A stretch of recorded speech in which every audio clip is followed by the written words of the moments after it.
it with music, beautiful music.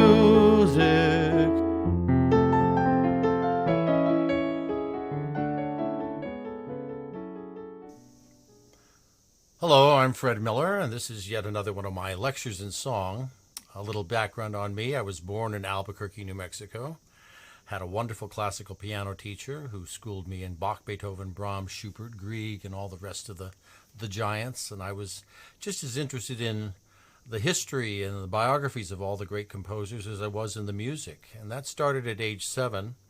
And then right on my 13th birthday, the Beatles arrived. So my musical loyalties were suddenly sort of divided between classical music and this golden age of 60s rock. And that went on through my teens till the summer after high school. After graduating from high school, I hitchhiked with a friend from New Mexico to the Woodstock Festival. I'm even in the poster.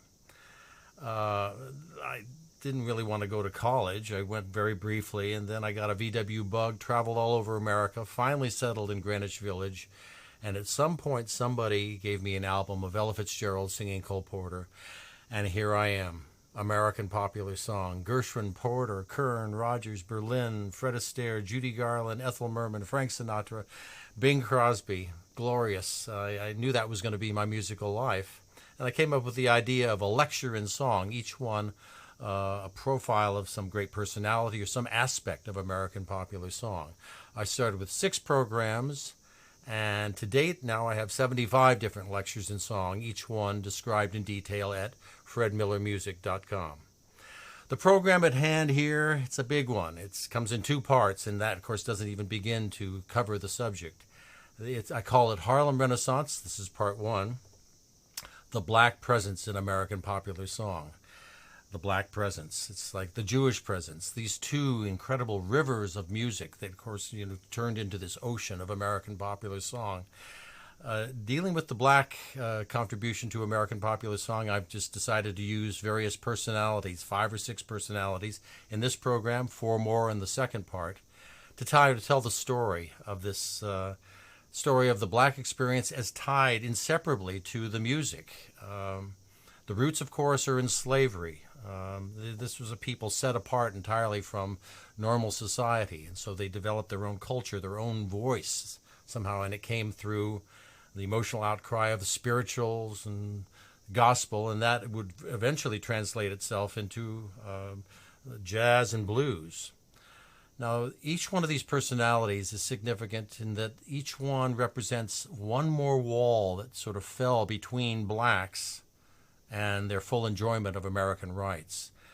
Each one has a different sort of story. So let me start with Bert Williams. This is not a household name. Bert Williams was born in 1874, died in 1922. So his life and career really preceded the mass media age. So we don't have any video footage of him, audio footage of him. We do have recordings and some silent footage as well.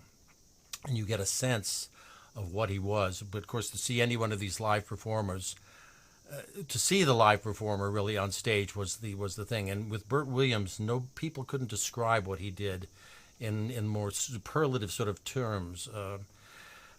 First off, let me describe his persona. He was a very tall, stately, light-skinned man who wore blackface. He took on the old minstrel show sort of look. This is minstrel shows, of course, that goes back to the 19th century, where there's white men who were putting on the cork and then sort of imitating a stereotype of a black character. Bert Williams took on that character with the blackface, the big white lips, and this this persona, which would be considered sort of anachronistic today, politically incorrect. He was a sort of a shuffling, morose, comic, step and fetch it type of character. He preceded Al Jolson. Jolson became the more famous of the 2 because this was later on. Jolson went into the talking picture age. He really sort of ushered that in with that persona of the man singing through a black mass, singing about something, about salvation, the Southland, Dixie Shores, and all that. Bert Williams his persona was behind the mask. He was telling the story of just in this sort of little pokey sort of way, and kind of almost a tragic sort of way. He was telling the story. Blackface is considered, of course, very, very controversial, and it's not to be erased. Though this is the thing, that's not to be criminalized or ignored. It was part of what entertainment was then, and for a performer like Bert Williams, it offered him the opportunity to do his unique sort of thing. It turned into high art. I mean, what people said about him. Eddie Cantor said he was a genius. Whatever sense of timing I have, I learned from him. Bert Williams was a pioneer in so many ways. Well, I'll get into that. Actually, he was Eddie Cantor's co-star in the Ziegfeld Follies, the only black man who had that status, along with Eddie Cantor, Fanny Brice, W.C. Fields, and so on.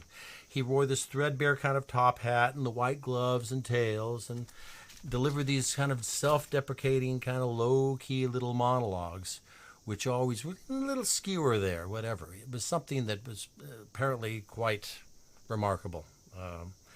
To really describe the history of the black entertainer, go from Bert Williams to what we're going to finish with, which is Bill Robinson and Cab Calloway. The difference, Bert Williams, the sort of sad, kind of self-deprecating fellow, and then that free exuberance of Cab Calloway and Bill Robinson. It's a long distance traveled. As I said, each personality knocked down one more wall, and it was a slow process. Among the first, Bert Williams was the first major black recording artist, starting in 1901. He was a star of the first successful black Broadway musical called In Dahomey, 1903. He was the only black performer who was a headliner for Ziegfeld, again alongside Fanny Brice, W.C. Fields, Eddie Cantor. First one featured in a film in 1910. Not too many songs that are associated with him. One called Nobody, which I'll sing. I should mention that every great black performer paid tribute to Al Jolson and Eddie Cantor. This is sort of a shocking thing. I mean, they were not approaching them with contempt. They gave a black presence on the stage. Better there be a black presence of some sort.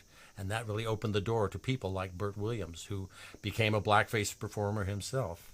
It's sad that he didn't live past the point where he could shed the mask and put his genius to full use on the stage. But that was his life. He died in 1922. His song, Nobody, it sort of tells the story again. There are other recordings, and there is, you can see silent footage of him. You get a very powerful presence, even though the sad sack persona. When life seems full of clouds and rain, and I am filled with naught but pain, who soothes my thumping, bumping brain? Nobody. When winter comes with snow and sleet, and me with hunger and cold feet, who says, here's 2 bits, go and eat? Nobody. I never done nothing to nobody. I never got nothing from